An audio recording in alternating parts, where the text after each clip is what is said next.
Ok. Merci beaucoup, chers collègues. Merci à Nadège Noisette pour cette présentation globale. Et effectivement, nous allons maintenant rentrer dans le détail et la ventilation de nos budgets. Mais avant et après avoir remercié Nadège Noisette, je voulais aussi remercier l'ensemble des collègues qui composent cette commission, comme vous le voyez, qui est plurielle, très large et qui intéresse évidemment la qualité de vie dans cette ville, l'offre, quelle qu'elle soit, est portée le plus souvent par justement des acteurs associatifs composés de bénévoles. Et c'est aussi pour nous, à travers cette présentation budgétaire, l'occasion de saluer leur engagement dans toutes les formes qu'ils soient. Au niveau culturel, eh bien, avec notamment le retour d'Exporama, nous aurons l'occasion au moment de la période estivale d'avoir une offre de très grande qualité, cultivant là aussi, chers collègues, cher Benoît, notre savoir-faire en matière d'accessibilité culturelle, puisque à la fois à travers les pratiques tarifaires, mais aussi la médiation,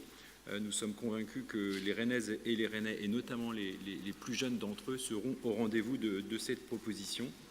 Je dois rappeler aussi tout le travail qui est fait sur les mobilités culturelles décarbonées. C'est un travail de longue haleine avec les services de la culture, et ça nous permettra sans doute, dans les années qui viennent, de pouvoir apporter des solutions aux problématiques de transition sans perdre finalement l'âme qui est celle de Rennes en matière culturelle. En matière sportive, cher Frédéric Boursier, nous sommes évidemment dans un cadencement d'investissement que nous connaissons toutes et tous, puisque finalement nous sommes au rendez-vous de nos engagements tels qu'ils avaient été prévus dans notre programme municipal. Le pôle Ovalie, qui est tant attendu là aussi par de nombreux pratiquants de ces disciplines, et puis je crois qu'avec les résultats de notre équipe nationale ce week-end, il y en aura encore d'autres dans les années qui viennent. Et je n'oublie pas également les rénovations de gymnases, parce que c'est aussi un élément peut-être moins visible de nos politiques publiques. C'est peut-être un peu moins visible que l'inauguration d'un gymnase flambant neuf, mais c'est toujours très utile, notamment en matière de sport de proximité et d'équipements qui répondent aux besoins immédiats des quartiers. Nous sommes assez fiers, je dois le dire, d'envisager cette année en matière d'investissement la rénovation des gymnases de Torigné et de Kennedy, qui sont précisément dans des quartiers prioritaires, et on sait là aussi l'enjeu de la pratique sportive régulière dans ces quartiers. En matière alors je n'oublie pas évidemment aussi, en matière sportive et culturelle, l'été à Rennes, qui est désormais une manifestation bien ancrée sur le territoire rennais et sur l'ensemble des quartiers. C'est cet été à Rennes, finalement, la genèse de cette proposition qui réunit l'offre associative,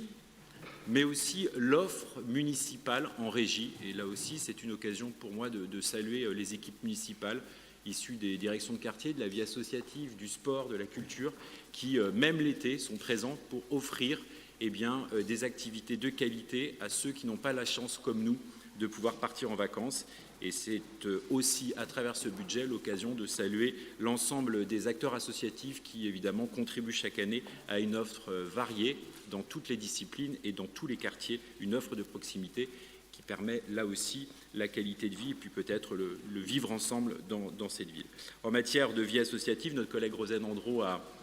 beaucoup œuvré l'année dernière avec notamment la charte des engagements réciproques, le renouvellement des conventions, avec évidemment là aussi un suivi bienveillant de l'ensemble de l'équipe municipale s'agissant de la vie associative. D'abord parce que c'est l'histoire de cette ville, c'est 7000 associations. C'est aussi parce que ces associations connaissent, comme nous tous, une inflation et des difficultés de financement, mais comme à chaque fois, nous serons au rendez-vous parce que nous l'avons toujours été. Et on n'oublie pas que notre maire de Rennes a été aussi adjointe à la vie associative et elle connaît parfaitement ce sujet. Au-delà de l'accompagnement qui est le nôtre et qui, là aussi, fait la fierté de cette majorité, c'est l'ouverture d'un pôle associatif du Blône en septembre 2023. Et c'est aussi, là aussi, une manière de rappeler tout l'enjeu du vivre ensemble dans les quartiers prioritaires, dans les quartiers qui sont accompagnés par l'ANRU. Je n'oublie pas évidemment, mais Geneviève Le Tourneux est intervenue en notre nom tout à l'heure sur l'enjeu de l'égalité homme-femme avec l'ensemble des interventions qui ponctuent l'année et qui nous permettent là aussi d'être une collectivité à la pointe de ces questions, même si le compas reste devant nous et que, à travers notre collègue, nous savons qu'il y aura toujours de l'innovation en la matière pour que Rennes reste cette ville qui cultive justement cette capacité à pouvoir travailler l'égalité de manière très concrète et de manière très opérationnelle, y compris dans nos services.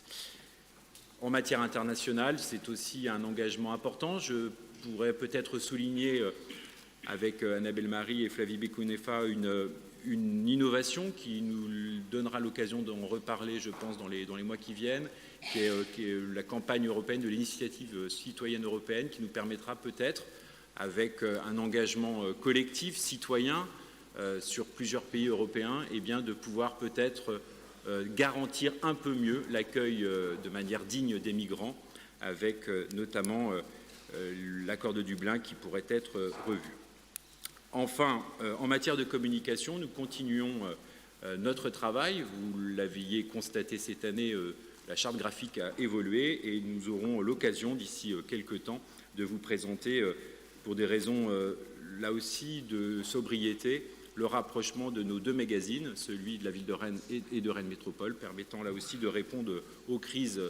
du prix du papier notamment, mais aussi de manière positive, de répondre peut-être à un enjeu de pouvoir là aussi faire territoire, donner un sens à ce territoire métropolitain, sans oublier évidemment la ville de Rennes. Voilà, Madame la maire et mes chers collègues, à travers ces quelques exemples, eh bien, le travail que nous aurons à mener à travers ces quelques lignes budgétaires, mais qui nous permettent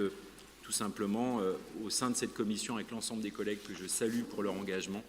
eh bien, d'appréhender sereinement l'avenir, malgré les difficultés qui sont les nôtres. Mais je pense que ce budget solide, sincère et respectueux de nos engagements nous permettra d'y répondre.